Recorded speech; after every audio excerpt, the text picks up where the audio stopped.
If you're just now joining us, nothing has been heard from Hill City. A dozen Texas state troopers have gone in to help with the power outage, and Texas Governor Henry Price urges citizens not to worry. Wait. There was a brief pause, then the news announcer continued. I'm getting some new information here. Yes, it seems that Lufkin, Jasper, and Nacogdoches are also experiencing blackouts. The radio cut off, and Emmett stood up from the couch. He'd been hoping his gut feeling was wrong, and that the murders had been nothing, but now he knew his fears were well-founded. He thought back to his past employer and shook his head. Their greed will be the death of us all, he thought as he opened a drawer and pulled out a Beretta M9 handgun. He put on a shoulder holster, sliding the gun on one side and 2 magazines on the other. He then pulled out a tactical belt with another Beretta M9, 6 magazines of ammo, a tactical knife, and a few pouches.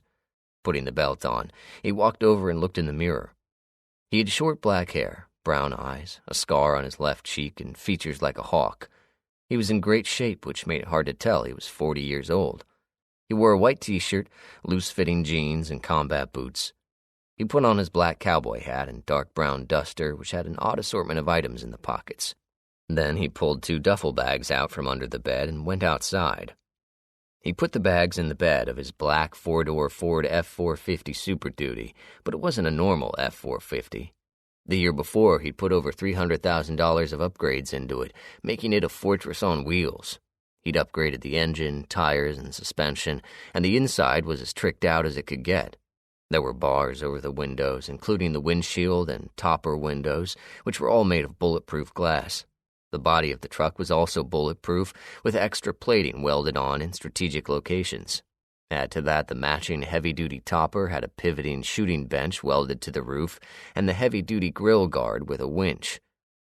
There was an assortment of canned and dried food and drinks under the back seat, and ammo was shoved into the pockets on the backs of his seat covers. In the middle of the back seat was a weapons rack with a semi-auto 12-gauge shotgun with a collapsible buttstock and flashlight, a 6.5 Creedmoor custom rifle with a 6-24x50 Vortex scope, an AK-47 with iron sights, an H&K MP5 submachine gun, and a Desert Eagle with extended magazine. They were all strapped down so they wouldn't move around but could be grabbed quickly. In the front passenger seat, there was a sawed-off 10-gauge pump-action shotgun and a machete. This would be an odd and expensive collection for the average Joe, but Emmett Wolfe was far from average. He had served in the Marines during his younger years. After the Corps, he went to work in private security, most recently for his father-in-law's corporation, LifeWork. He had been the head of security at their main plant until quitting because of something he'd discovered. That was over a year ago, and since then he'd spent his time preparing for an event he hoped would never take place. Through all this, he'd never thought it was possible that it would actually happen. He checked the back of the truck, making sure the topper was secure. Then he checked the bed, which contained mattresses, sleeping bags, a tent, 2 duffel bags with guns and ammo, fuel cans, totes of food, and a bolted-down toolbox cabinet. Everything was in order, so he headed back inside to do one last walkthrough. He grabbed a duffel bag of clothes from the closet, and his Colt M4 carbine rifle with a red dot sight, suppressor, and flashlight from beside the front door. He then shut the door and screwed 4 boards over it. The rest of the house was barricaded in similar fashion. He didn't plan on coming back here, but he was keeping it as an option. The truck roared to life as he took off down the driveway, the afternoon sun high in the sky. When he arrived at the highway 15 minutes later, he turned east toward his ex-wife's house. He needed to get there fast. Jane lived just outside of Hill City, and their daughter would be with her for summer break. 6 hours later, he was approaching Hill City and had seen very little traffic for the last half hour. Is it that bad already? He thought. Emmett turned onto his ex-wife's road and pulled into her driveway, noticing a body lying on the ground. He grabbed his 10-gauge and machete from the seat next to him, slipping it into a sheath on his left hip. He chambered around into the 10-gauge and walked up to the body, nudging it with the barrel of his shotgun. But nothing happened. He carefully flipped it over with his boot to get a look at the face. It was male, approximately 30 years old. This was not his ex-wife's current husband, which meant they could still be alive, hopefully. Putting the shotgun to his shoulder, he walked towards the front door. When he arrived, he noticed it was cracked. He leaned against the wall and, taking his left hand off of the shotgun, he eased the door open. There was a loud bang, and the door exploded in front of him. He quickly withdrew his hand and looked at the door, which now had a large hole in the center of it. "Watch it, you moron. Do I look like one of them?" Emmett asked the unknown shooter. "No, none of them could talk," a man's voice said from inside. "Well, at least you're not completely brainless. I'm coming in, George. Don't shoot." He stepped from the wall and went through the front door. Inside was a hallway, and at the end of the hallway there was a makeshift barricade with a man standing behind it. George looked scared standing there with a shotgun at his shoulder. He had blood splattered on the front and sleeves of his jacket. 2 bodies rested face down on the floor in front of the barricade. "Where are Jane and Alexis?" Emmett asked. "They're behind me in the bathroom. Is that you, Emmett? What's going on? Why do you look like you're ready for a war?" George asked, lowering his shotgun. "Yes, it's me, you twit, and that's because I am ready for a war. I'll explain everything once we get to the truck." He headed over to the barricade and vaulted over it, then opened the door on the left, and Alexis, his 20-year-old daughter, came running out. "Dad," she said, hugging him tightly. Behind her, Jane came out and stood next to George. "Hey there, sweetie," Emmett said. "I've missed you. Come on, we need to get to the truck before more of them show up." He started walking with his daughter toward the barricade when George groaned. Emmett spun around, looking more closely at one of the bloody spots on George's arm. In a fraction of a second, he had his gun up. "You were bitten?" George took a step back, eyes wide.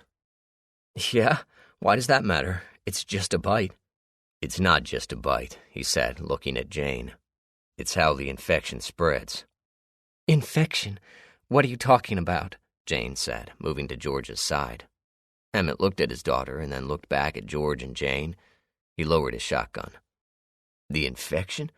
It's just the end of the world as we know it and the reason why people are coming back from the dead. But don't worry, I'm not going to kill you, at least not yet. But if you start to change, I will end you. Now let's go." He started down the hall again towards the truck. George stood there, stunned, mouth agape. "We can't leave yet. I have to pack," Jane said. Emmett was about to snap back a response, but bit his tongue when he looked at his daughter's face. "You have 5 minutes." Emmett went around the house, collecting a few grocery bags of food and raiding the medicine cabinet, then went out to the garage.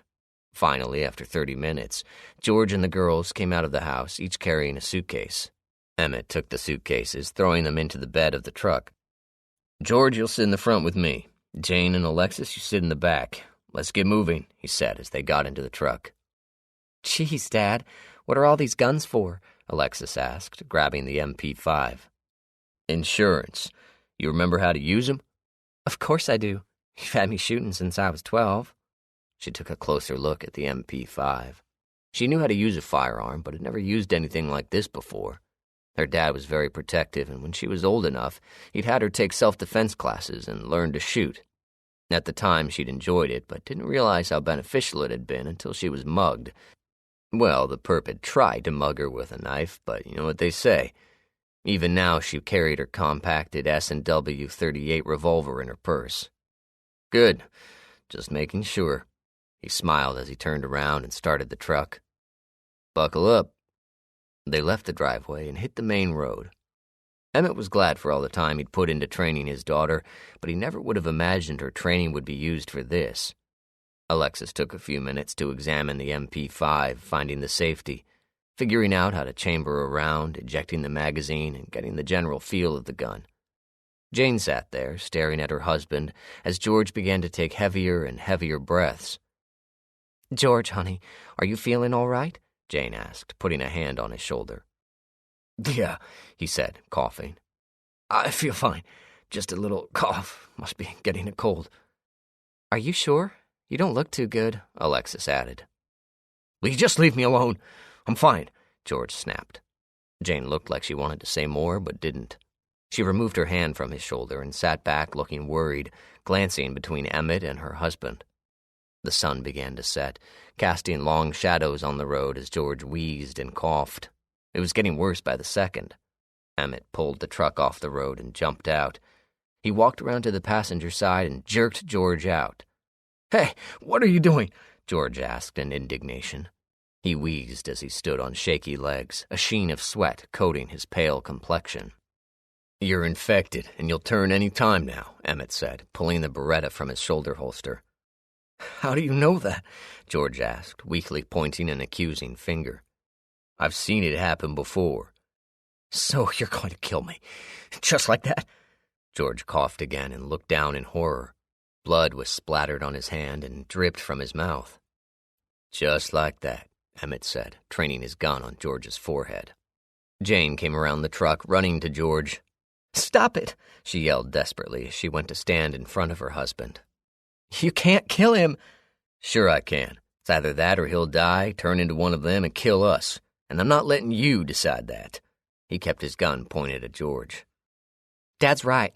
Something's wrong with him," Alexis said from the back seat of the truck. "Just look at him. But maybe we can take him to a hospital. We don't have to kill him." George bent over, coughing. Blood covered his hands and the ground below him. Jane looked at him, distressed, tears in her eyes as she tried to think of some way to help. "He needs help. Can't you see that? We have to help him." George fell to the ground and started to spasm.